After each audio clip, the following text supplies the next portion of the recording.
Esther chapter 8. On that same day, King Xerxes gave the property of Haman, the enemy of the Jews, to Queen Esther. Then Mordecai was brought before the king, for Esther had told the king how they were related. The king took off his signet ring, which he had taken back from Haman, and gave it to Mordecai, and Esther appointed Mordecai to be in charge of Haman's property.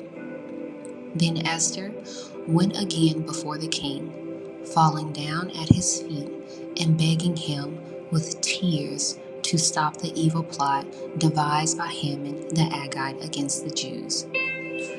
Again, the king held out the gold scepter to Esther, so she rose and stood before him. Esther said, "If it please the king, and if I have found favor with him, and if he thinks it is right, and if I am pleasing to him, let there be a decree that reverses the orders of Haman, son of Hammedatha, the Agagite, who ordered the Jews throughout all the king's provinces should be destroyed. For how can I endure to see my people and my family slaughtered and destroyed?" Then King Xerxes said to Queen Esther and Mordecai the Jew, "I have given Esther the property of Haman, and he has been impaled on a pole because he tried to destroy the Jews. Now go ahead and send a message to the Jews in the king's name, telling them whatever you want, and seal it with the king's signet ring. But remember that whatever has already been written in the king's name and sealed with his signet ring can never be revoked." So, on June 25th, the king's secretaries were summoned, and a decree was written exactly as Mordecai dictated. It was sent to the Jews and to the highest officers, the governors, and the nobles of all the 127 provinces stretching from India to Ethiopia. The decree was written in the scripts and languages of all the peoples of the empire, including that of the Jews. The decree was written in the name of King Xerxes and sealed with the king's signet ring.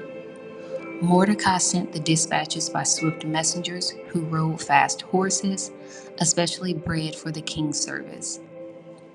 The king's decree gave the Jews in every city authority to unite to defend their lives. They were allowed to kill, slaughter, and annihilate anyone of any nationality or province who might attack them or their children and wives, and to take the property of their enemies.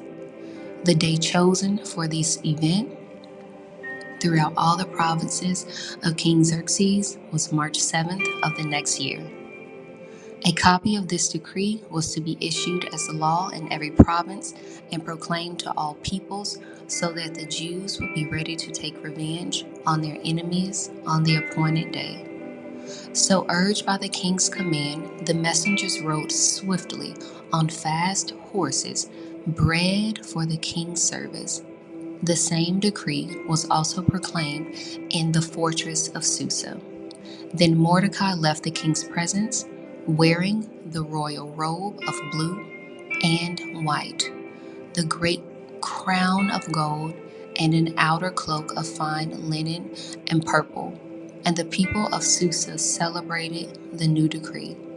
The Jews were filled with joy and gladness and were honored everywhere.